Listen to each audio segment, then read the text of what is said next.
ঘটনাকে আত্মহত্যা বলে চালিয়ে দেওয়ার চেষ্টা করা হয়েছিল কেন? প্রশাসন জবাব চাই, জবাব দাও। আরজি করে ঘটনাকে আত্মহত্যা বলে চালিয়ে দেওয়ার চেষ্টা করা হয়েছিল কেন? পুলিশ প্রশাসন জবাব দাও। আরজিকর মেডিকেল কলেজের ভেতরে ভাঙচুর চালানো হলো কেন? পুলিশ প্রশাসন জবাব দাও।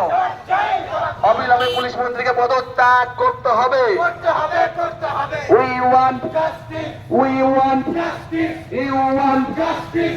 I want justice. You want justice. You want justice. We want justice. You want justice. Justice for justice for justice for তোমার শহর আমার শহর, তোমার শহর আমার